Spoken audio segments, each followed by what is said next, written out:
नमस्कार. Fortune entertainment निर्मित महाराष्ट्र सेवा संघ या संस्थेच्या संयुक्त विद्यमाने सादर होणाऱ्या ऐक ना गाई या कार्यक्रमात, या मुलाखत मालिकेत तुम्हा सगळ्यांचं मनपूर्वक स्वागत. आज सगळ्यात पहिल्या आपल्या सेशनमध्ये 2 बालरोगतज्ञ म्हणजेच पेडियाट्रिशियन इथे येणार आहेत आणि मुलांची शारीरिक जडणघडण आणि त्यातून गरजेचा असलेला संवाद किंवा शारीरिक वाढीसाठी त्यांच्या छोट्या छोट्या आजारपणामध्ये आवश्यक असलेला संवाद हा विषय घेऊन आपण आजची मुलाखत मालिका सुरू करणार आहोत. आणि त्यासाठी मुलुंडमधल्या अतिशय प्रतिथयश अशा 2 बालरोगतज्ञ इथे उपस्थित आहेत. मी त्या दोघींनाही इथे व्यासपीठावर येण्याची विनंती करते. सगळ्यात पहिल्यांदा डॉक्टर पद्मजा गलगले डांगे आणि आणखी एक सुपरिचित असं नाव म्हणजे डॉक्टर गीता खरे. लहान मुलांच्या अतिशय लाडक्या अशा या दोघीही डॉक्टर आहेत, कारण अतिशय प्रेमळ असं व्यक्तिमत्व या दोघींचंही आहे. आदिनाथ म्हणजे माझा मुलगा तर अगदी तान्हा असल्यापासून पद्मजा मावशीकडे आम्ही त्याला घेऊन जातो आहे, त्याच्यामुळे त्याच्याही आधीपासूनची आमची ओळख आहे. आणि ओंकार हॉस्पिटल आपण सगळेजण जाणतोच, आम्ही समोरासमोर आहोत, त्याच्यामुळे गीताताईंशीसुद्धा खूप जुनी ओळख आहे. आणि म्हणूनच त्या दोघींना विनंती केली होती की या विषयावर बोलण्यासाठी, म्हणजे ह्याचा संवादाने आपण या समस्येपर्यंत कसे पोहोचू शकतो किंवा सोडवू शकतो हे लोकांसमोर मांडण्यासाठी आज तुम्ही इथे या. आज आपण 2 टप्पे केलेले आहेत वयाचे.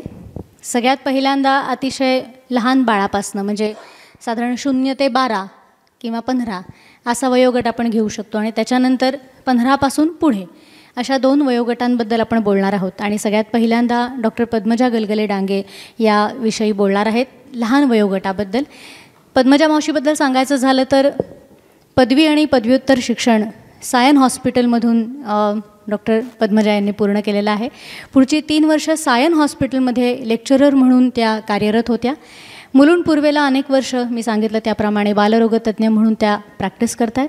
आणि हा सगळा व्याप सांभाळून त्यांनी LLB पूर्ण केलं आणि आता LLM त्या करत आहेत, तर त्यासाठी त्यांना मनपूर्वक शुभेच्छा देऊया.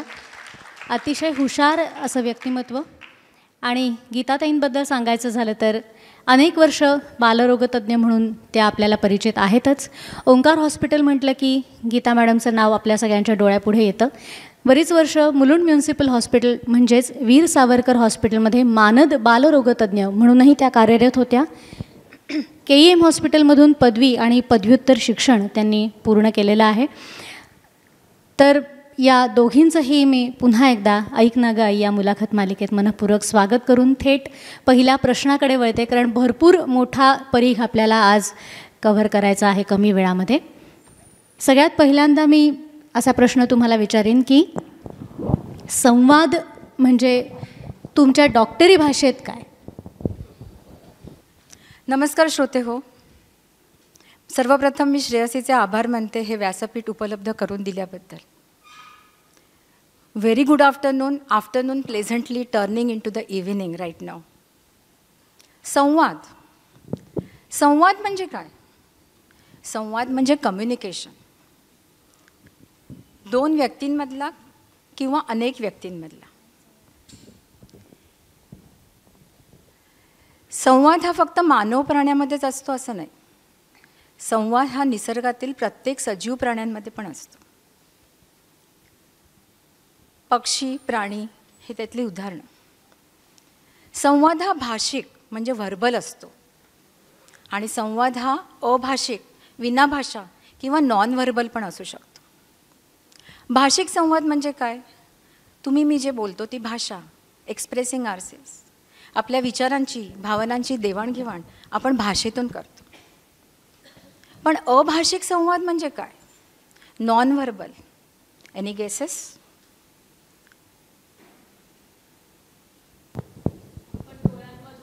Correct, you are right. Gestures, facial expression and most important sign language, जे मूकबधिर व्यक्ती वापरतात. सो अशा रीतीने संवाद हा आपल्या जीवनाच्या प्रत्येक टप्प्यामध्ये आपल्याला अतिशय आवश्यक असतो. संवाद ह्याच्याबद्दल तर आपण जाणून घेतलं, आणि मला असं वाटतं की या दोन्ही संवादांचा वापर आपल्याला करावा लागतो, म्हणजे तुम्हाला करावा लागतो बालरोगतज्ञ म्हणून. कारण अगदी तान्ही बाळं तुमच्याकडे येतात, म्हणजे जेव्हा बाळ जन्माला येतं तेव्हाही तुम्ही उपस्थित असता, त्या तान्हा बाळाचा रडण्याचा आवाज तुम्ही ऐकता आणि त्याच्यावरून ओळखता की सगळं ठीक आहे किंवा नाही. तर बालरोगतज्ञ म्हणून तुमच्या लेखी मी जसं सगळ्यात पहिल्यांदा विचारलं त्याप्रमाणे पुन्हा एकदा या संवादाचं महत्त्व कुठून सुरू होतं, म्हणजे लहान बाळ ते थेट पुढपर्यंत हा प्रवास बघूया. संवादाकडे बालरोगतज्ञ म्हणून आपण वेगवेगळ्या वयाच्या टप्प्यांमध्ये बघू शकतो. संवाद तर बाळाच्या जन्मापासूनच सुरुवात होतो. आत्तापर्यंत पूर्णपणे सुरक्षित वातावरणात वाढलेलं बाळ जन्माच्या वेळेला आईच्या नाळेसकटच बाहेर फेकलं जातं. अरे कुठे आलो मी, बाहेर कुठे फेकलाय मला, आईचा हातच तुटला माझ्या. बाळाला पहिल्या श्वासाबरोबरच रडू फुटतं, आक्रोशच म्हणा की. एक छोटासा संवाद सांगते. पीडियाट्रिशियन्स ऑब्व्हियसली प्रेझेंट असतात. सिनियर पीडियाट्रिशियन हल्लीच्या भाषेत ज्युनियर पीडियाट्रिशियनला विचारतो, how is the josh? The junior pediatrician replies, hi sir, vigorous crying and reddish pink lips. जोरदार रडणं आणि लालसर गुलाबी ओठ. थोडक्यात काय, बाळाचा आक्रोश हा आमच्या पीडियाट्रिशियनसाठी थोडक्यात जल्लोषच होतो, नाही का. संवाद हा बाळाच्या रडण्यातून झाला. हे रडणं आईपर्यंत आणि डॉक्टरांपर्यंत पोचलं पाहिजे. This is the form of communication at birth. आता जर बाळांनी संवादच साधला नाही जन्माच्या वेळेला, बाळ रडलंच नाही, अरे बाळ रडलं नाही, something is drastically wrong with the baby. आणि मग आम्ही पीडियाट्रिशियन्स एकदम अलर्ट होतो आणि आमची सगळी पूर्ण टीम रेसिसिटेशनच्या तयारीला लागते. थोडक्यात काय, बाळाच्या जन्मापासून हा संवाद सुरू झाला. पहिली 2 वर्ष आईचं आणि बाळाचं नातं अधिकाधिक सशक्त होत जातं. आता आपण 2 वर्षापर्यंतचा टप्पा बघूया. CDC guidelines, centre for disease कंट्रोल्सने गाईडलाईन्स दिलेल्या आहेत, त्याच्याप्रमाणे काय काय होतं. 2 महिने बाळाला भूक लागली, बाळाने शू केली, बाळाने शी केली, बाळाचं पोट दुखतं आहे, बाळ रडतं, संवाद झाला, आईपर्यंत पोचला, आईने बाळाला दूध पाजलं, आईने बाळाची डायपर बदलले, आईने पोटदुखीचं औषध दिलं, बाळ शांत झालं. 4 महिने, 4 महिन्याच्या पर्यंत काय होतं, हळूहळू बाळ थोडंसं हसायला लागतं, जवळची व्यक्ती म्हणून आईला ओळखायला लागतं, आईकडे मान वळवून पण बघतो. आई जेव्हा बोलते तेव्हा आ ऊ अशा हुंकारातनं प्रतिसाद द्यायला लागतं. हे फार महत्त्वाचे टप्पे आहेत. ह्याच्या पुढचे टप्पे पण असेच वेगाने पुढे सरकत जातात. आता एक 5 महिन्याच्या मुलाचा संवाद बघा. अंकितला त्याच्या लहानपणापासूनच आजी नावमाखू घालायची, अगदी प्रेमाने अंजारून गोंजारून, हळुवार हाताने आंग रगडायची, त्याच्याशी गप्पा मारायची, गोष्टी सांगायची, गाणी म्हणायची. अंकितसाठी काय होतं, आंघोळ किंवा स्नान हा एक आनंददायी प्रसंगच झालेला असायचा. आजी बोलायची, अंकित हातपाय उडवायचा, हसायचा. नंतर हळुवार हाताने ते आंघोळ घालताना सुद्धा पाणी हळुवार हाताने घालायची, नाकातोंडामध्ये कानामध्ये पाणी जाणार नाही याची दक्षता घ्यायची. काही कारणामुळे काय झालं, आजीला 1 महिन्यासाठी बाहेरगावी जायला लागलं. आता काय करणार, तिच्या जागी दुसरी एक नियुक्त करण्यात आली बाई, जिला खूपच जाणकार होती त्या विषयातली, मॉलिश करण्यात. ज्या दिवसापासून ती बाई आली त्या दिवसापासून अंकितने जोरदार भोकाड पसरायला सुरुवात केली. रडणं थांबेच ना हो अंकितचं. 1 दिवस झाला, 2 दिवस झाले, 10 दिवस झाले, 15 दिवस झाले, जवळपास 12-15 दिवस झाले, तरी अंकितचं रडणं चालूच. पहिल्यांदा सगळ्यांना वाटलं की आजीचं सवय होती, हिला सरावला नाही अजून तेवढा, म्हणून रडत असेल. पण नंतर आईच्या काहीतरी लक्षात आलं, कुठेतरी पाणी मुरतात. आईने बारकाईने लक्ष दिलं. बारकाईने लक्ष दिल्यावर काय कळलं, तर अंकितला मॉलिश करणारी बाई जरा जास्तच जोराने अंग रगडत होती आणि आंघोळ करताना भसा भसा पाणी टाकून त्याच्या नाका तोंडात कानात पाणी जात होतं. अंकित गुदमरत होता. आईची ही गोष्ट वेळ लक्षात आली. ताबडतोब त्या बाईची हकालपट्टी झाली. फॉर्च्युनेटली इन्सिडेंटली आजी पण गावावरून परत आली आणि पहिला स्नानाचा प्रोग्राम परत आनंदाचा बिनभोभाट सुरू झाला. ह्याच्यातलं तात्पर्य काय? अंकितला बोलता येत नव्हतं, but Ankit tried to convey to his mother or the elderly people in the house that something is wrong somewhere. आईचा रोल काय याच्यामध्ये? काहीतरी प्रॉब्लेम आहे, माझं बाळ दररोज रडत आहे, 4 दिवस रडलं ठीक आहे, पण अजूनही रडतच आहे. Something is wrong somewhere which I have to find out. अंकितच्या आईने थोड्या कालावधीने का होईना, पण she identified the cause and the problem was solve. आता थोडीशी वरची उडी घेऊया. 6 महिन्याचा गॅप, 6 महिन्याचा माइलस्टोन मी स्किप केलेला आहे. 9 ते 10 महिने. आता बाळ काय होतं, आई जेव्हा बाहेर घेऊन जाते तेव्हा परक्या व्यक्तीला बघून थोडं बुजतं. चेहऱ्यावर हावभाव उमटतात तसे घाबरल्याचे. बाबा, मामा, दादा, काका असे शब्द बोलले जातात. नवीन वस्तूकडे कदाचित बोट पण कधी कधी दाखवलं जातं. थोडं आणखीन पुढे सरकलं तर काय होतं, ती वस्तू खाली टाक, तू बरोबर करत नाही आहेस, तू थांब जरा. बाळ तात्पुरतं का होईना पण थांबतं. भरपूर वेळेला ते घ्यायचं खाली टाकायचं, घ्यायचं खाली टाकायचं, असं जे असतं सेकंदासाठी का होईना बेबी लिसन्स. त्या शब्दांमध्ये थोडीशी भर पडते. हाक मारली तर उत्तर नाही देत, पण मान वळवून बघतं. बॉल आणून दे, बॅट आणून दे, प्रत्येक वेळेला 12 महिन्याच्या आधी होतं असं नाही, पण काही काही मुलं त्याच्याही आधी. फिजिकल माइलस्टोन्स मी त्याच्यात कव्हर केले नाही. These are all language and communication milestones. We see all the milestones for the baby, but this is from this point of view I will be talking in this respect. पुढे काय होतं, आणखीन प्रगती होते. 1 वर्षाचं बाळ tata bye bye, मी भूर चाललो bye, असं बाय नाही म्हणाला तरी टाटा तर निश्चित करतं, हाताच्या मुवमेंट्स करतं, विच इज व्हेरी इम्पॉर्टंट. पुढे काय होतं, पुढे आणखीन प्रगती होते. बाळाला सांगितलं, एखादं चित्र दाखवलं, तोपर्यंत बाळाचे आजी आजोबा आई अति उत्साही असतात. त्यांनी ABCDपासून जवळपास हल्लीच्या पिढीला शिकवलेलंच असतं. पण पूर्वीच्या काळचं आपण जर पकडलं तर एखादा कुत्रा असतो, एखादी मनी माऊ असते. चित्रामध्ये दाखवलं, हा कोण आहे, भू भू, ही कोण आहे, मनी माऊ. मग बाळांनी हे ओळखल्यानंतर आईचा चेहरा अगदी उजळून निघतो. 2 वर्ष होतात. आता काय, आता खूप महत्त्वाचा टप्पा. मला तहान लागली, पाणी नाही म्हणतायत बाळाला, पण पापा म्हणतं. भूक लागली, मम्मम म्हणतं. पापा दे, मम्मम दे. बॉल म्हणता येत नाही पण बाल म्हणतं, बाल दे. At the age of 2 years बाळांनी 2 ते 3 शब्द असलेलं वाक्य हे बोललंच पाहिजे. Very very essential. बऱ्याच वेळेला मूल बोलत नसतं, मग घरची लोकं म्हणतात, थांब ग जरा, तू पण थोडी उशिराच बोलायला लागली होती, 2.5 वर्षाला तू बोलायला लागलीस, बोलेल हळूहळू.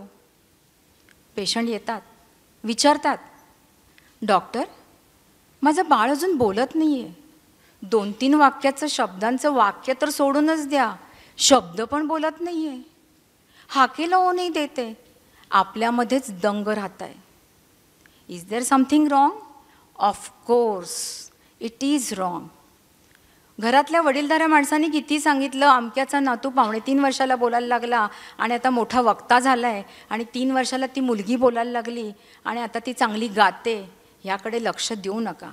You consult your paediatrician. 2 years very important.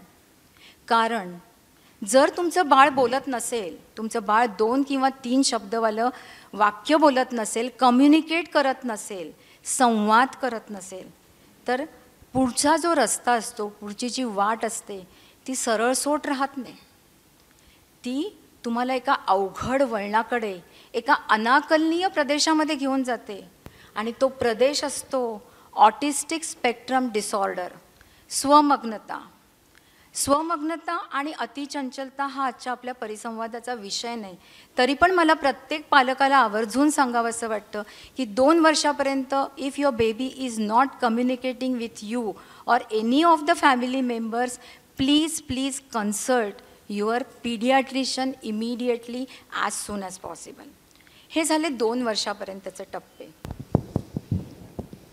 आम्ही घरी अनेकदा हा अनुभव घेतो की काही बाळं लवकर चालतात, मग हे लवकर चालायला लागलं आहे म्हणजे उशिरा बोलणार, किंवा हे लवकर बोलायला लागलं आहे म्हणजे उशिरा चालणार, असे एक ठोकताळे आपल्या घरांमध्ये सांगितले जातात. आणि त्याप्रमाणे जर उशीर झाला हे सगळं डॉक्टरांपर्यंत पोचवण्यासाठी, तर त्याच्यानंतर ट्रीटमेंटमधून येणाऱ्या रिझल्ट्समध्ये काही फरक पडतो का?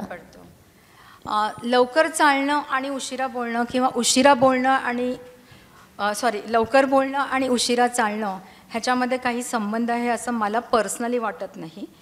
पण बाळ जर कम्युनिकेट करत नसेल तर तुम्ही जितक्या लवकर डॉक्टरांना संपर्क साधाल तितक्या लवकर थेरपी सुरू होतात. अर्ली बर्ड गेट्स द वर्म, हे कायम लक्षात ठेवा. जेवढ्या लवकर थेरपी सुरू होतात तेवढ्या तुमचे लवकर रिझल्ट्स मिळतात. कारण मेंदू प्लायेबल असतो. Neuroplasticity is a very well non concept, आणि त्यामुळे यांना लवकरात लवकर थेरपीज असतात. ते संवादातनंच, त्या पण थेरपी संवादातनं जातात. त्याच्यासाठी आधी ॲसेसमेंट करायला लागते. पूर्ण आधी फिजिकल ॲसेसमेंट होते की बाळाला ऐकायला येत आहे ना, बाळाला दिसतं आहे ना. ह्या सगळ्या ॲसेसमेंट झाल्यानंतर मग त्यांना DSM क्रायटेरियामध्ये ते फिट होत आहेत की नाही बघतात, आणि त्याच्याप्रमाणे अकॉर्डिंगली त्यांना सेशन्स दिली जातात. पण जेवढ्या लवकर तुम्ही डॉक्टरांच्याकडे जाल आणि जेवढ्या लवकर थेरपी सुरू होतील तेवढ्या लवकर तुम्हाला चांगले रिझल्ट्स मिळतील, हे मात्र निसंशय. आणि 2 ते 6 या वयोगटाकडे जाण्यापूर्वी आणखी एक त्यातलाच छोटासा प्रश्न, की असं म्हटलं जातं की बाळ लहान असताना तुम्हाला असं वाटतं की त्याला काही कळत नाही आहे, तरीसुद्धा त्याच्याशी भरपूर बोला, वेगवेगळे शब्द चढ उतार त्याच्या कानावरून जाऊ देत. स्तोत्रमंत्रांबद्दलही आपण म्हणतो की त्यातला आध्यात्मिक भाग आपण बाजूला ठेवूया, पण तरीसुद्धा त्याचं जे काय म्हणतो आवाजाचं जे तीव्रता आहे, म्हणजे त्यातल्या लयीमुळे निर्माण होणारी जी कंपनं आहेत ती बाळापर्यंत पोहोचू देत. तर त्या सगळ्याला शास्त्रीय आधाराचं मला माहिती नाही आहे, पण डेफिनेटली इट हेल्प्स. आणि what ever things help you, they are always welcome for every human being. That's what I feel. थोडक्यात बाळांशी भरपूर लहानपणापासून बोललं पाहिजे. आणि ह्यासाठीच बेसिकली जेव्हा ते ऑटिस्ट ASD किंवा ADHD जे पेशंट्स असतात ज्यांना आम्ही पुढे डेव्हलपमेंटल पीडियाट्रिशियनकडे पाठवतो, त्याच्यामधलं एक मोठं नाव आहे डॉक्टर समीर दलवाई. तुम्ही ऐकलं असेल. त्यांच्या प्रत्येक लेक्चरमध्ये ते सांगतात की पूर्वीची एकत्र कुटुंब पद्धती ही किती चांगली होते. आई कामाला गेली, आई स्वयंपाकघरात काम करते, पण आत्याने येऊन बाळ उचललं, आत्या त्याच्याशी गाणं म्हणायला लागली, नंतर बाळ आत्याने आजीला दिलं, आजीने त्याला जोजवलं. सतत वेगवेगळ्या लोकांशी वेगवेगळ्या फॉर्ममध्ये कम्युनिकेट होणं ते फार महत्त्वाचं आहे. आणि त्याच्यामुळे बाळाची डेव्हलपमेंटमध्ये त्यावेळी एवढा लोक आता विचारतात की हे ASD आत्ता झालं का, ह्या आत्ता रिसेंट जनरेशनमधले असेलही पूर्वी, पण पूर्वी एकत्र कुटुंब पद्धतीमुळे त्याच्यामध्ये sort of it was like a therapy for the baby, आणि दॅट वॉज व्हेरी इम्पॉर्टंट. जेवढं तुम्ही जास्त बोलाल, जास्त इंटरॅक्ट व्हाल, तेवढं बाळाचे रिझल्ट्स, बाळाचं कम्युनिकेशन चांगलं. बरं, आता पुढचा टप्पा 2 ते 6 वर्ष. पुढचा टप्पा येतो 2 ते 6 वर्ष. Pre schooling, schooling. आता हल्ली मुलं 1.5-2 वर्षाला शाळेत जायला लागतात. त्यावरती भाष्य न करणंच योग्य. अतिउत्साही आई अथवा अतिउत्साही दोन्ही पेरेंट्स.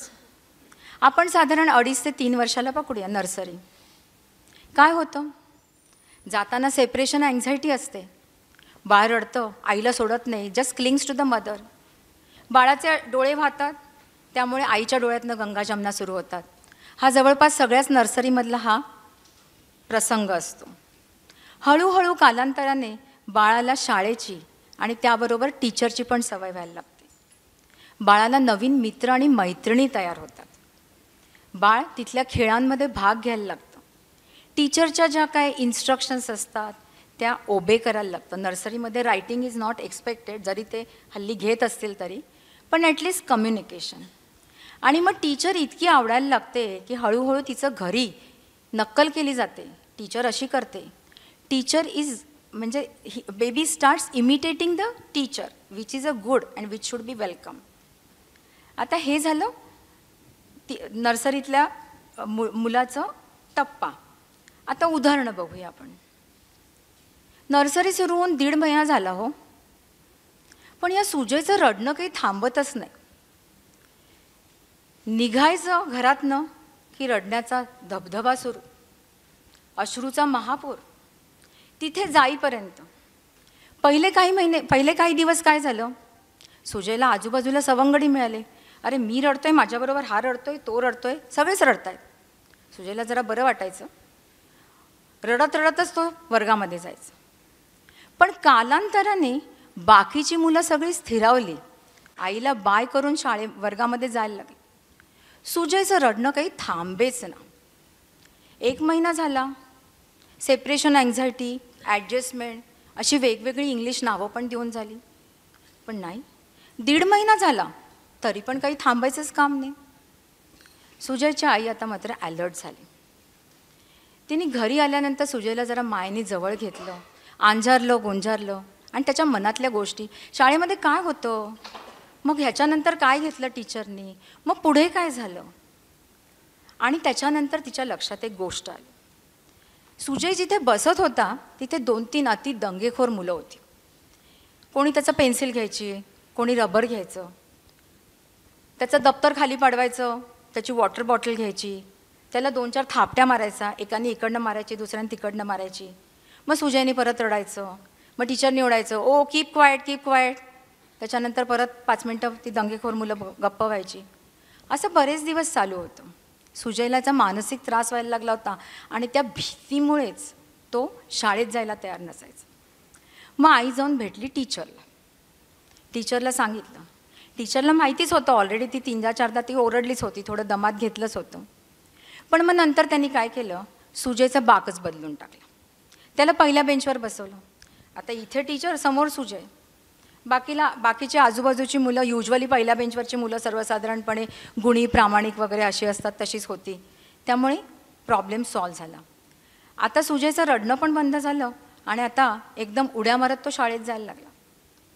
आता इथे काय झालं, सुजयला थोडंफार बोलता येत होतं, थोडा मोठा होता. So he try to communicate in 2 ways. One is the crying तर होतंच, ते तर आपल्या जन्मापासूनच असतं. पण त्यांनी त्याच्या तोडक्या मोडक्या भाषेमध्ये आईला सांगितलं की असं असं वर्गामध्ये होत आहे. आणि मग आईने टीचरला कम्युनिकेट केलं.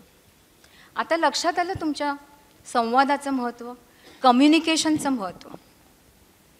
थोडं वरती जाऊया. आता तो सुजय विक्रांत नावाने गेला असेल पहिलीमध्ये. विक्रांत पहिलीमध्ये गेला, 6 वर्षाचा झाला, 5.5 वर्षाचा. शाळा आत्तापर्यंत 3 तासाची होती. Nursery, junior KG, senior KG. Teacher खूप प्रेमळ होती. आता एक टीचर, कदाचित प्रत्येक पिरियडला पण वेगवेगळे टीचर्स असतात हल्ली, पहिलीला पण. 6 तासाची शाळा झाली. आई खूप उत्साही होती. तिला असं वाटायचं आपल्या मुलांनी बालपणापासून सगळ्या कलांमध्ये कौशल्य मिळवलं पाहिजे. आईने त्याला काय केलं, शाळा सुटल्यानंतर 1 तासानंतर जिमखान्यात घातलं बॅडमिंटनच्या क्लासला. ते नाही होत आहे ते शनिवार रविवार आला. मग शनिवार रविवार तरी कशाला आपण वाया घालवायचा, त्याच्यातले कलागुण आपण जोपासले पाहिजे म्हणून तबल्याचा क्लास लावला. आत्तापर्यंत विक्रांत होता, तो चांगले गुण मिळवत होता. गुण कधीच महत्त्वाचे नसतात. पण पहिली 1.5 महिना झाला, परीक्षा झाली, थोडासा खाली घसरला होता. पण सगळ्यात महत्त्वाचं काय झालं, त्याला भूक लागेन अशी झाली. सारखं सतत डोकं दुखायचं त्याचं. आईने थोडे दिवस काही घरगुती उपचार वगैरे केले, पण तरी पण डोकं दुखायचं काही थांबलंच नाही. शेवटी आई आली घेऊन पीडियाट्रिशियनकडे. पीडियाट्रिशियनने विचारलं काय झालं, तपासलं, physical examination, nothing was revealed, everything absolutely normal. मग काय, मग आईने आणि पीडियाट्रिशियनने डिस्कस केलं काय काय पॉसिबिलिटीज असू शकते. जरा थोडंसं दिनक्रमच विचारला गेला तेव्हा विक्रांतच्या आईने सगळं सांगितलं की असं असं आहे. मग पीडियाट्रिशियनने सांगितलं की त्याच्या 5.5 वर्षाच्या वयाला 6 तासाची शाळा, त्याच्यानंतरचं होमवर्क, परीक्षेमध्ये मार्क चांगले मिळायलाच लागतात. प्रत्येक आईला वाटतंच की आपल्या मुलांनी 1, 2, 3 आलंच पाहिजे. आणि त्याचबरोबर बॅडमिंटनचा क्लास, पुढचा 1 तासाचा. त्याच्यानंतर शनिवार रविवार कुठे मोकळा वेळ होता तेव्हा तबला. पार पूर्णपणे फरफट झाली होती बिचाराची. त्याच्या सगळं ताकदी बाहेरचंच चाललं होतं. पीडियाट्रिशियननी अतिउत्साही आईला थोडासा आवर घातला. पहिल्यांदी तबल्याचा क्लास बंद केला. जिमखान्याचं बॅडमिंटन दररोज होतं ते 2 दिवसावरती आणलं. झालं. सुजयला विश्रांती मिळू लागली. पाणी घातलेलं रोपट्यासारखा एकदम ताजातवाना झाला. सगळीकडे उत्साही दिसू लागला. हेच लोक पूर्वी सांगायचे, विक्रांत ना तो सतत निरुत्साहीच असतो, त्याला काही इंटरेस्टच नाही आहे, थकलेलाच असतो. त्याच्या सगळ्या कंप्लेंट्सच दूर झाल्या. What is this? Any guesses from the audience? What was this? जास्तीचा ताण. Yes, physical stress. More than a mental stress, it became a physical stress. त्याच्या शक्तीच्या बाहेर झालेलं होतं. जेव्हा ते सगळे पुढचे वरचे बर्डन्स नाहीसे केले त्याबरोबर तो पहिल्यासारखाच विक्रांत झाला. So this physical stress is equally important along with the mental stress, and this physical stress has to be dealt properly. It has to be identified by the parents. More than father, it is the mother who should identify and should be acted upon immediately. नाही तर चालूच आहे आपलं 6 महिन्यापर्यंत 6 महिन्यापर्यंत चाललं असतं आणि मग अल्टिमेटली गिवन वे झाल्यानंतर मग त्यांनी बंद केलं असतं. सो हा झाला फिजिकल स्ट्रेस. जस्ट 2च एक्झाम्पल्स. एक शाळेत जाण्याचं रडणं आणि एक शाळेत गेल्यानंतर थोडं मोठं झाल्यानंतरचा स्ट्रेस. सो 2 ते 6 वर्षापर्यंतचा हा टप्पा साधारणपणे इथेच संपतो. आत्ता जसं डॉक्टर पद्मजा यांनी सांगितलं त्याचप्रमाणे काल डॉक्टर साधना भातखंडे यांनी पण हेच सांगितलं की जे महत्त्वाचे आर आपल्या आयुष्यात आहेत त्यातला रिक्रिएशन हा जो आर आहे म्हणजे मनोरंजन. मनोरंजन म्हणजे तुम्ही दिलेला प्रत्येक क्षण काहीतरी त्याचा फायदा होईल या ह्यानी शिकत राहणं नवीन नवीन किंवा त्या मुलाला काहीतरी कंपल्सरी शिकवत राहणं हा नसून नुसताच मोकळा वेळ घालवणं किंवा एकत्र मुलाबरोबर तुम्ही पत्ते खेळताय, बोर्ड गेम्स खेळताय, गप्पा मारताय, जुने फोटो बघताय, आठवणी छान एकमेकांना सांगून हसताय, हे सुद्धा तितकंच महत्त्वाचं आहे. प्रत्येक क्षणाक्षणाचं युटिलायझेशन हे लहान मुलांकडनं झालंच पाहिजे आणि त्यांनी शिकलंच पाहिजे त्या त्या वेळात काही ना काहीतरी. असं नाही आहे. त्यांनी मानसिक तणाव त्या मुलावरचा कमी होईल, ते मूल जास्त मोकळं होईल आणि त्याच्या आयुष्यात काय काय चाललं आहे हे तुम्हाला चांगल्या पद्धतीने ते सांगू शकेल. आणि अर्थात सायकोसोमॅटिक जे डिसिजेस आपण म्हणतो की मनावरचा ताण हा शेवटी शरीरावर उमटतो आणि त्यातून मग पोटात दुखतं आहे, मग डोकंच दुखतं आहे, हे जे सगळे सुरू होतात गोष्टी त्या आटोक्यात येतील. यानंतर या आरमध्ये रेस्ट पण इन्क्लूड व्हायला पाहिजे. रेस्ट बरोबर. Along with recreation the rest is also at least 8 ते 10 तास. त्या वयाच्या मुलांना तर 10 ते 12 तास झोप अतिशय एसेन्शियल आहे. बरोबर. ह्याच्यासाठी पुन्हा एकदा स्क्रीन टाईम हाही एक महत्त्वाचा मुद्दा येणारच आहे. म्हणजे जर झोप हवी तर स्क्रीन टाईम कमी हवा आणि तो स्क्रीन टाईम कमी करण्यासाठी पुन्हा एकदा पालकांना त्यांचे एफर्ट्स ह्याच्यामध्ये घालायला लागणार. पण युजली 6 वर्षाच्या मुलांचा स्क्रीन टाईम थोडा कमी असतो. We deal this problem more in the adolescent age. बरोबर. लहान मुलंसुद्धा ते गेम्स खेळतात. हां, मोबाईल हल्ली लागतो. आणि कुठल्याही डेव्हलपमेंटल पिडियाट्रिशियनकडे गेलं की पहिल्यांदा ते no screen time at all. माझे 2 पेशंट आहेत, त्यातल्या दोन्ही पेशंटला टेलिव्हिजनसुद्धा बंद केलेलं आहे. They are taking therapies and it has help them tremendously. बरोबर. अच्छा, पण अशी मुलं राहतात. या दे आर ट्विन्स. ती मुलगी चांगली आहे, मुलाला थोडेसे जरूर लागली, पण आता आई वडील दुसरीकडे बेसिकली फिजिकल ॲक्टिव्हिटीज गार्डनमध्ये घेऊन जातात, खेळतात, असे सगळे त्यांनी सुरू केलेले. बरोबर. याच्यानंतर त्याच्याहून आता वरचा टप्पा 6 वर्षापर्यंत आपण कव्हर केला. आता 6 ते पुढे 6 ते 12 वर्ष. दिस इज कॉल्ड मिडल चाइल्डहुड. मधला वेळ हे असतो. पण हा फार महत्त्वाचा टप्पा आहे. या कालामध्ये काय होतं, नवीन मित्रमैत्रिणी डेव्हलप होतात, स्वतःचा इगो डेव्हलप होतो, सेल्फ एस्टीम डेव्हलप होतो आणि at the same time child learns to face different challenges of the life. वेगवेगळ्या चॅलेंजेसला ते मूल सामोरं जातं आणि ते कशा पद्धतीने सामोरं जातं, कशा प्रकारे जातं, फेल होतं, सक्सीड होतं. फेल होणं किंवा सक्सीड होणं is not at all important. Taking part and taking challenge in this age group is very very important. And this formative years also contribute to the adulthood and the adult as a person how he develops. त्यामुळे 6 ते 12 वर्ष त्यांचं एन्व्हिरॉन्मेंटच change होतं, different challenges ते घेतात तेव्हा. पण ह्याच वेळेला काय असतं, ते जेव्हा डिफरंट चॅलेंजेस घेतात त्याच वेळेला त्यांना आईचा आणि मोर दॅन आई वडिलांचा सपोर्ट लागतो. Father plays a important role in this. हां चल इथे हारलास ना, चल रे ठीक आहे चलता है, एवढं काय त्याच्यामध्ये घ्यायचं. चेसच्या कॉम्पिटिशनमध्ये नाही झाला, चलता है रे, माझ्या वेळेला पण असंच होतं. So father as well as mother, they have to take positive role in this conversation you can say. आता 6 वर्ष ते 12 वर्ष ह्याच्यामध्ये भरपूर बाकीच्या कंप्लेंट्स असतातच, पण पोटदुखी ही one of the main complaint असते. पोटदुखी सगळ्याच एज ग्रुपमध्ये असते. पण आता मी तुम्हाला उदाहरण सांगते. अथर्व एकदम चांगला सणसणीत सशक्त मुलगा, अतिउत्साही, अति धडपड्या. पीडियाट्रिशियनकडे आजारी पडून येण्यापेक्षा त्याच्या धडपडीतनंच जास्त वेळा यायचं. 3-4 वेळा फ्रॅक्चर झालंच होतं. 4-5 वेळा मोटरबाईक सायकल ह्याच्यावरून पडून झालं होतं. मोठ्या जखमा झाल्या होत्या, टाके झाले होते, त्याचे व्रण होते. सो दो स्कार्स त्याच्यासाठी एक मोठा अभिमानाचा विषय होता, दाखवायचा मला असं असं झालं आणि मी एवढं बघा सहन केलं सगळं. यावेळेला जरा वेगळाच कंप्लेंट घेऊन आला होता. पोट दुखत होतं. डॉक्टरचं पोट दुखतं आई म्हणाली.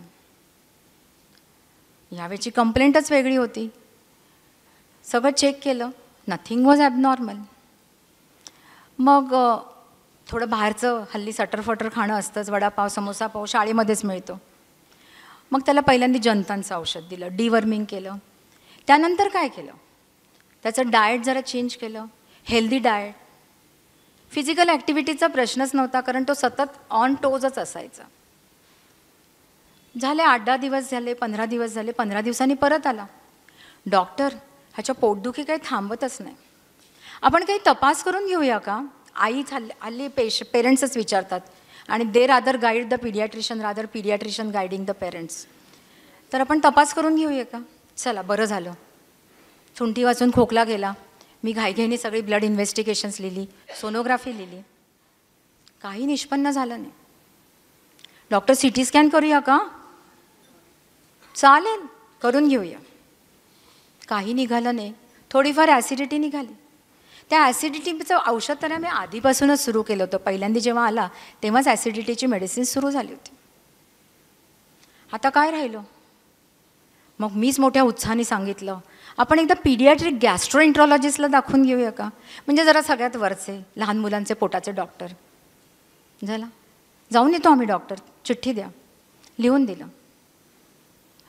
इथेच प्रॅक्टिस करतात त्यांनी मला लिहून पाठवलं व्हॉट्सॲपवरती message, nothing is wrong with the patient. परत आले. मग पुढच्या वेळेला काय केलं, अथर्वला बोलवलंच नाही, अथर्वच्या आईला बोलवलं. जरा चौकशी करायला सुरुवात केली. बोलता बोलता अथर्वच्या आईने रिव्हील केलं की डॉक्टर त्याचे सगळे मित्र आहेत ना, ते कराटेच्या क्लासला जातात, सगळ्यांनी कराटे जॉईन केला आहे. पण हा सारखा धडपडतो ना, मग कुठे लागलं खरचटलं. तुम्हाला माहितीच आहे ना डॉक्टर, लहानपणापासून तुम्हीच बघता ना, किती झाली फ्रॅक्चर्स, किती झाले टाके. मग आता परत काही झालं तर, मुकामार बसला तर, म्हणून आम्ही काही परमिशन दिली नाही. आता मला मेक कळली, परमिशनच दिली गेली नाही. परमिशन दिली गेली नाही त्याचं दुःख. त्याबरोबर दररोज मुलं सांगतायत, आज आम्ही असं केलं कराटेला, कराटेच्या सरांनी असं शिकवलं, कराटेच्या सरांनी तसं शिकवलं.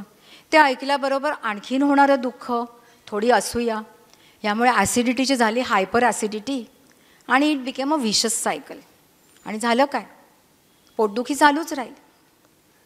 मग अथर्वच्या आईला जरा थोडंसं शांत चित्ताने समजावून सांगितलं, आपण एखादा प्रयोग करून बघूया का. आता पीडियाट्रिक गॅस्ट्रोएंट्रॉलॉजिस्ट म्हणजे अगदी आपण PhD पर्यंत भोजा लावून हात लावून परत आलो आहे, काहीच निघालं नाही. आता काय करायचं, जरा आपण एक प्रयोग करूया. चालेल, आपण त्याला कराटेच्या क्लासला पाठवूया. ती एकदमच उडाली.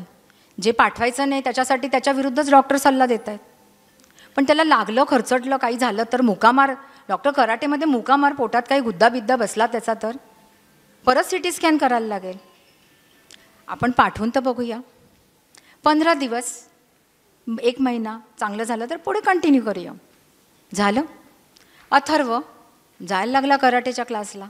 आणि 5 दिवसांमध्ये you won't believe this is ह्यातल्या ज्या सगळ्या ज्या कथा आहेत किंवा जी एक्झाम्पल्स आहेत ही सगळी खरी आहेत आणि फक्त नावं बदललेली आहेत. Atharva was very happy. त्याची पोटदुखी जी होती ती 5 दिवसांमध्ये गायब झाली. आता हा संवाद आईच्या आणि मुलाच्या मधला संवाद झालाच नाही. नाही कराटेच्या क्लासला नाही जायचं, परत धडपडलं असतं काय. So that communication was important over here. आता ह्याच कम्युनिकेशनकडे दुसऱ्या अँगलमधनं बघूया. कोविडचा काळ आपल्या सगळ्यांच्यासाठीच कठीण गेला. परी माझी पेशंट 10 वर्षाची, या कठीण काळामध्ये शी लॉस्ट हर फादर. परीचं आणि तिच्या वडिलांचं जरा जास्तच सख्य होतं. वडील खूप लाड करायचे तिचे, दररोज खाऊ घेऊन यायचे, बाहेर कुठे कुठे घेऊन जायचे, आमची परी आमची परी. वडील गेल्यानंतर काय झालं, परीचे सगळ्याच दृष्टीने ती पोरकी झाली, पण मोर दॅन दॅट भावनिकरित्या ती जास्त पोरकी झाली. She lost her father. This became post traumatic stress. This is a very well known fact. Post traumatic stress converted to the psychological stress which reflected in the physical complaint. आणि पोटदुखी सुरू झाली. अथर्वची पोटदुखी वेगळी, ही पोटदुखी वेगळी. पोटदुखी यायला लागली सारखी. आधी प्राथमिक उपचार केले, थोडे गरीब होते पेशंट, पण माझे जुने पेशंट होते. मग आली तेव्हा ते म्हणाले आधी ऑलरेडी एवढं सगळं झालेलंच आहे डॉक्टर. बघितलं, परी खेळत होती, वयाच्या मानाने जरा बारीक होती, जरा जास्तच बारीक होती, म्हणून आणखीन काही वेगळे डिसीजेस नाही ना, म्हणून तिचे ब्लड इन्व्हेस्टिगेशन, सोनोग्राफी, आई मागे लागली म्हणून CT स्कॅन, परत पीडियाट्रिक गॅस्ट्रोएंटरोलॉजिस्ट आलाच पिक्चरमध्ये. सगळं झालं, काहीच निघालं नाही. परी जेव्हा जेव्हा यायची तेव्हा बाहेर खेळत असायची. आमच्याकडे बाहेर प्लेईंग एरिया आहे, तिथे खेळत असायची. आत्या आणि आई आली, एकदा आई आणि आजी आली. डॉक्टर तिच्या पोटात दुखतंच आहे हो, सारखंच दुखतं आहे. परीला बाहेर आतमध्ये बोलवलं कन्सल्टिंगमध्ये. बाहेर परी खेळत होती. परी बाळा पोटात दुखतंय ना तुझ्या, कुठे दुखतंय कुठे दुखतंय. मग परीने बेंबीकडे बोट दाखवलं, एकदा बेंबीकडे एकदा वरती, असं कुठेतरी नॉन स्पेसिफिक बोटं दाखवून खूप पोटात दुखतंय आई माझ्या. झालं. परीला आम्ही परत बाहेर पाठवलं, परत ती खेळायला लागली. परत थोडेसा औषधोपचार बदलले परीच्या आईच्या समाधानासाठी. मध्ये परीच्या आई म्हणाली जरा हवा बदल करून बघते, 1 महिना मीही माहेरी जाते, माहेर पण भोगते आणि हिला पण सुधरवून आणते त्या म्हातारीसारखं, चल रे भोपळ्या टुणूक टुणूकमधली. तिकडे गेली. मग तिकडनं फोन केला, डॉक्टर परी चांगली आहे हो, चांगलं जेवते खाते, सगळं चांगलं आहे, पण पोटात विचारलं तर पोटात दुखतंच आहे तिचं. मग म्हटलं तुम्ही आता गावावरून आल्यानंतर परत मला भेटून जा. परत आले. परत मागच्याच वेळेचा सिनॅरिओ रिपीट झाला. परी बाहेर खेळत होती, आम्ही आतमध्ये बोलवलं. आत्यानी मोठ्या प्रेमाने परी कुठे दुखतंय, पोटावरती हात फिरवला, हां दुखतंय, परत बाहेर खेळायला गेले. रिमेंबर माय वर्ड्स, परी बाहेर परत खेळायला गेली. लीडिंग क्वेश्चन, पोटात दुखतंय ना. So what happened over here, this was a leading question. आणि तिचं basically post traumatic stress which wanted some attention. So this became a sort of attention seeking डिसऑर्डरच झाली जवळपास ही. मग मी आजी, आत्या आणि आई तिघींना कॉन्फिडन्समध्ये घेतलं. त्यांना म्हटलं जरा तुम्ही थोडंसं खंबीर व्हा, थोडंसं निगरगट्ट व्हा. जरा मला सगळं मान्य आहे, तुमचा मुलगा गेला आहे, कोणाचा नवरा गेला आहे, कोणाचा भाऊ गेला आहे, you are lost a earning member of your family, पण स्टील तुम्ही घट्ट व्हा, तिच्या कंप्लेंटकडे थोडंसं दुर्लक्ष करा. अगदीच पोटात दुखतं म्हटल्यानंतर थोडंसं एक साधं औषध द्यायला सांगितलं होतं. आधी नाराजच होत्या, पण नंतर शेवटी तयार झाल्या. आणि हळूहळू जस्ट निग्लेक्ट केल्यानंतर तिचं पोटदुखी गायब झाली. This is a different perspective what I want to tell you.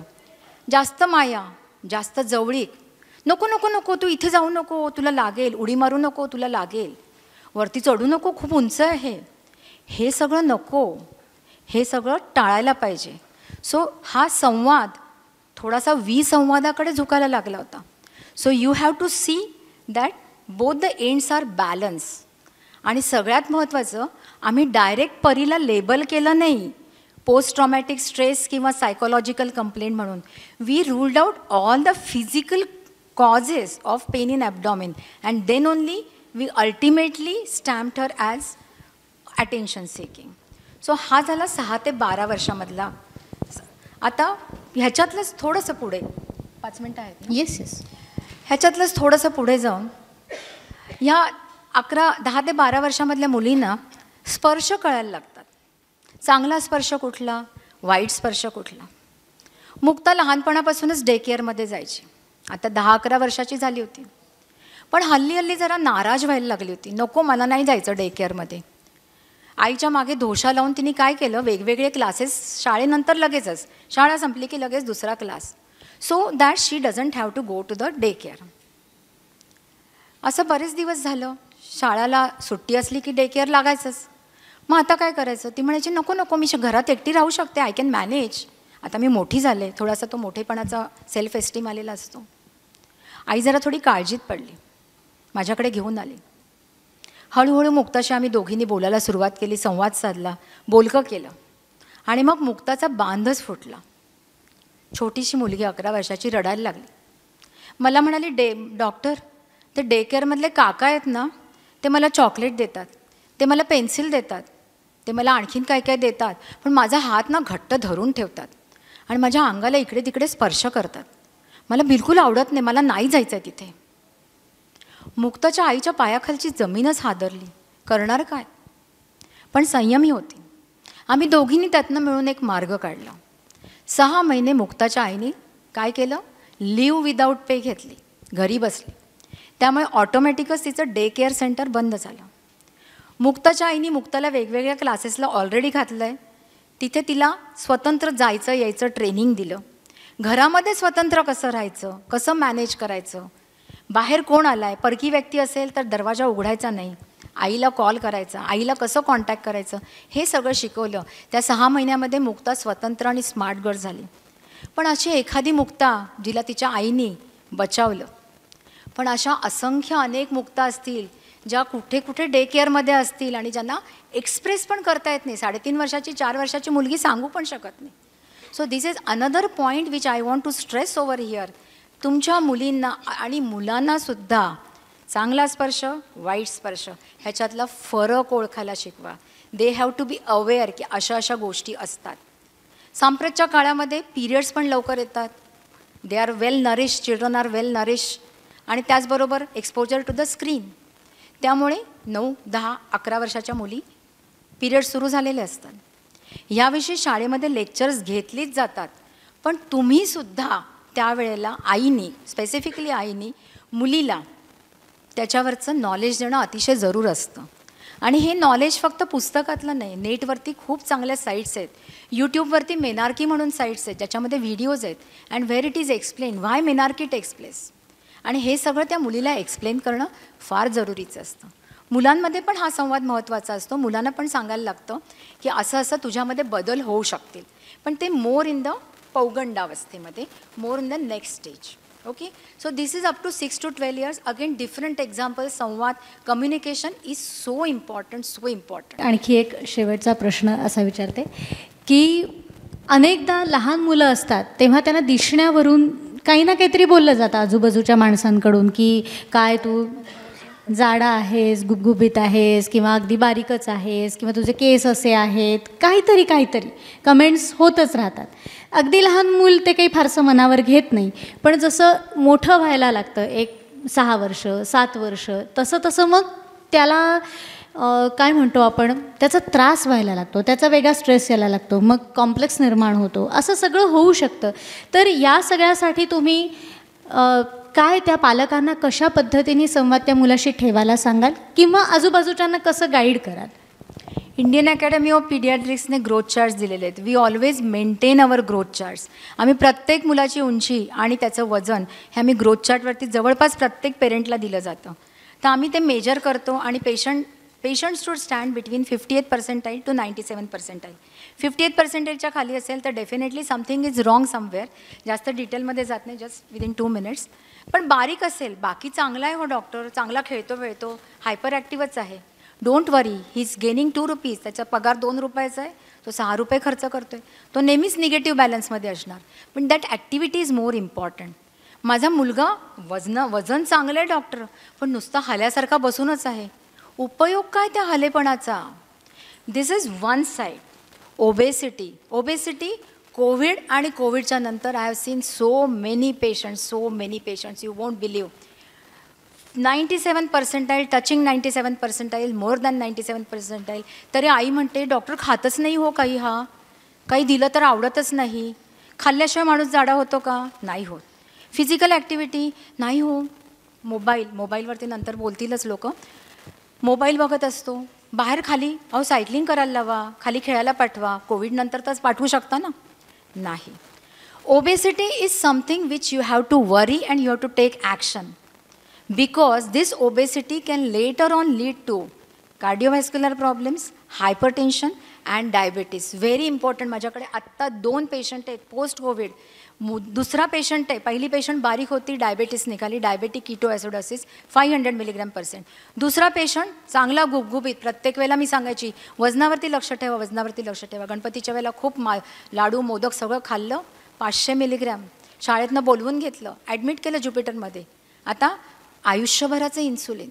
अजून तरी आपल्याकडे जीन्स, माझे खूप पेशंट आहेत डायबेटिक कीटोॲसिडोसिस, पण अजून आपल्याकडे एवढी जीन थेरपी आली नाही की where we can afford and we can give gene therapy and we can avoid insulin throughout the. Of course coming पिरियडमध्ये सगळं चेंज होईलच. So this is the thing which you have to remember. बारीक आहे पण मस्ती करतोय, not to वरी. आणि त्यांच्यासमोर बोललं तर त्यांना आणखीन कॉम्प्लेक्स येतो. एक शेवटचं 12 ते 15. ओके. आणि 12 ते 15 वयोगट आपण थोडक्यात कव्हर करूया. मी अगदी थोडक्यात फटाफट बोलते because Geeta has to speak later on. 12 ते 15 वर्ष हा फारच महत्त्वाचा पिरियड. पौगंडावस्था म्हणतात त्याला मराठीमध्ये, यंग टीन्स म्हणतात इंग्लिशमध्ये. Now they are changing towards their adulthood. शरीरामध्ये हॉर्मोन्स चेंजेस होतात. मुली ज्या असतात त्या स्त्रीत्वाकडे झुकायला लागतात, त्यांना पिरियड्स सुरू होतात. मुलं पण पुरुषत्वाकडे झुकायला लागतात, दाढी येते, मिशी येते. या सगळ्यामध्ये ते मूल गोंधळून जातं, बावचळून जातं. दॅट इज ओके, तुम्ही मुलाला सांभाळून घेऊ शकता. पण बाकीच्या गोष्टी पण होत राहतात. मानसिक मूड स्विंग्स होतात, पटकन चिडलं जातं, फटाफट बोलतात. कोणीतरी एवढंसं जरी बोललं तरी तो अपमान होतो त्यांचा, कारण सेल्फ एस्टीम जरा जास्तच डेव्हलप झालेला असतो. अशा वेळेला काय करायचं? पेरेंट्सनी काय करायचं? कम्युनिकेशन होत नाही, आई वडिलांच्या विरुद्ध वागायचं. हा बाणा होतो त्या वेळामध्ये, त्या काळामध्ये. काय करायचं? आईनी लांबून लक्ष ठेवायचं, कन्फ्रॉन्ट नाही करायचं, समोरासमोर प्रश्नाने विचारायचे, मग ते उत्तरच देत नाहीत. मग काय करायचं? त्याच्या मित्रमैत्रिणी कोण आहेत जाणून घ्या. मित्रमैत्रिणींच्या बरोबर कुठे बाहेर जातोय का जाणून घ्या. स्मार्टफोन किती वापरतोय? रात्रीचा स्मार्टफोन बंद करा. 10 ते 12 तासाची झोप अतिशय आवश्यक. हेल्दी न्यूट्रिशन, कारण this is the building block for the adulthood. Nutrition चांगलं आहे, हेल्थ चांगली आहे, लक्ष ठेवा. आता ह्या सगळ्याच्या बरोबर हाच तो काळ आणि हीच ती वेळ. दारू, cigarette, porn and drugs, these are the 4 important वोज किंवा शत्रू. संगतीचा दुष्परिणाम मुलं वाहवत जातात. We have seen so many cases. At this stage also I am seeing so many cases. त्यावेळेला आईवडिलांनी लक्ष ठेवणं फार महत्त्वाचं होतं. जाता जाता एक वानगी दाखल उदाहरण देते. I just can't resist giving you this example.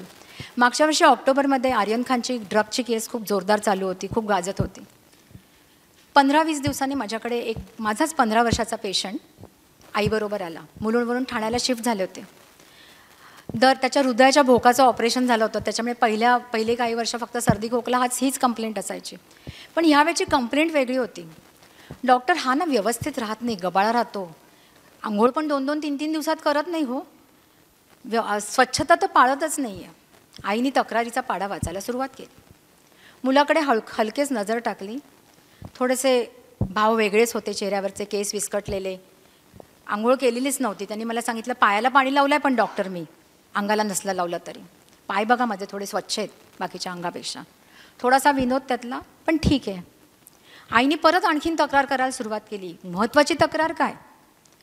माझा मुलगा शनिवारी जातो तर रविवारी संध्याकाळी येतो, नाईट आउट्स करतो, आणि आठवड्यातले 3 दिवस तर 3 वाजता वगैरे घरी येतो. दिस इज समथिंग व्हेरी डेंजरस. माझा 15 वर्षाचा मुलगा रात्री 3 वाजता घरी येतो, मग मी काय करते? मुलाचे वडील काय करतायत? आईने असं म्हटल्यानंतर मुलाचा पारा आणखीनच चढला. त्यांचं तिथेच खडाष्ट्रक सुरू झालं. कसं बसं त्यांना थांबवलं, आईला पहिल्यांदा बाहेर पाठवलं आणि मग मुलाशी शांतपणे गप्पा मारायला सुरुवात केली. मग मी विचारलं, नाईट आउट्स म्हणजे काय करतो रे तू? नाही, शनिवारी आम्ही, माझी मित्राची गाडी आहे बघा, 15 वर्ष 18 वर्ष झालेली नाहीत अजून, ड्रायव्हिंग लायसन्स नाही आहे. आम्ही जातो लोणावळ्याला, त्याचं फार्म हाऊस आहे, तिथे आम्ही राहतो, नाही तर पनवेलला जातो. मग काय करता? नाही, थोडीफार दारू घेतो आम्ही. हा मुलगा सिगरेट पित नव्हता. मुली पण असतात बऱ्याच वेळेला मॅडम. बरं. आणखीन पुढे काय विचारलंच नाही. मग रात्री 2-3 वाजता तू काय बाहेर करतोस काय? मुलुंडवरनं ठाण्याला तू 3 वाजता घरी जातो, किंवा ठाण्यातल्या ठाण्यात तू 3 वाजता घरी जातो. डॉक्टर, एक पानवाला आहे, तो आम्हाला ना पुड्या देतो, आम्ही त्या कागदामध्ये गुंडाळतो आणि त्याचे झुरके घेतो. अगदी रिसेंट केस आहे ही. ड्रग्ज, बेचिराख होऊन जातं आयुष्य. सिगारेट नसलं पी तरीसुद्धा त्याच्याहून जास्त घाणेरडं ड्रगचं व्यसन लागलं होतं. आईला कळलं होतं असा माझा अंदाज आहे. शी डिडंट डिस्क्लोज मी.